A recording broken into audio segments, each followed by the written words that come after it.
The River Foss Society has been organising litterpicks for many years. Our efforts are concentrated on the lower reaches of the river, where litter from upstream and that drop locally accumulate. 3 or 4 times a year, we organise formal litterpicks to reinforce the efforts of our members and of local residents who pick up rubbish regularly. Rubbish not only pollutes the waterway, but is unsightly, and when combined with the large amounts of duckweed we've seen during dry periods in recent years, became bad enough for this photo to make both local and national newspapers. It's not just floating rubbish that fouls the river though. For some reason people treat it as a dumping ground for all manner of hardware they can't be bothered to take to the tip. We find bicycles, pushchairs and all sorts, and can have quite a task on our hands. The trolley here did at least come in handy as a wheelbarrow though. We're fortunate enough to be able to make use of the City of York's Council's maintenance boat Foxy and her friendly and helpful skipper Mark to allow us to get hold of rubbish that is not accessible from the banks. You may have seen it moored opposite Halfords on Foss Islands Road.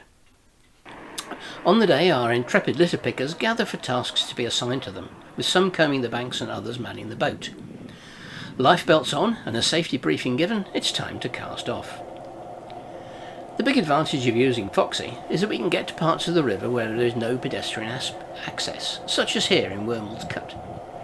Being a dead end, it's maybe not surprising that a lot of floating debris ends up in it.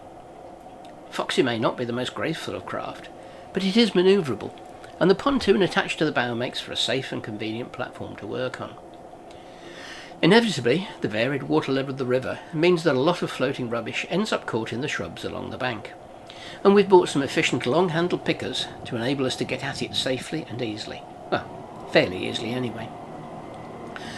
Mark's an expert in getting the picking crew to where they need to be without getting them or the boat stuck, and it's a team effort to get all the pickings into the rubbish bags mounted on the pontoon. We're further downstream now at the back of the old office block on Piccadilly, which is being converted into luxury apartments. And they've got some onlookers too, doubtless grateful to have less rubbish floating around them. Or are they just wondering what on earth these funny people are up to? Over to the land-based team now. They've worked their way along the banks where they can get to them, and are nearing the end of their job. Having gone via Rowntree Wharf, Coppergate and the Castle Car Park, they're now working their way across Castle Mills Bridge. And not just on the pavement either. Litterbugs are not fussy where they chuck their rubbish. Some of the team are old hands and know the worst spots, and Barry, the team leader, has made a reconnaissance so he could tell the teams where to look. Hi Joan. Nearly finished, not far to go now. Those rubbish bags can get pretty heavy after a while, I can tell you.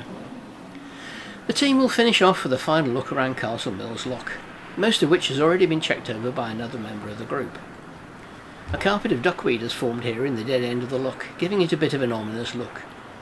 It's likely to be here for quite a while too, as the only flow through is due to leaks in the lock gates.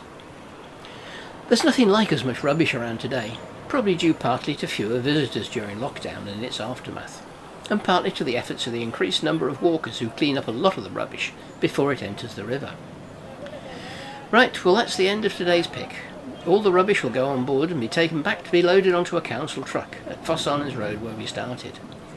So thanks to all who took part, and to the City of York Council for making Foxy and Skipper Mark available. Today's was an easier task than usual. You can see here how much rubbish we normally collect. It never ceases to amaze us just what and how much we fish out.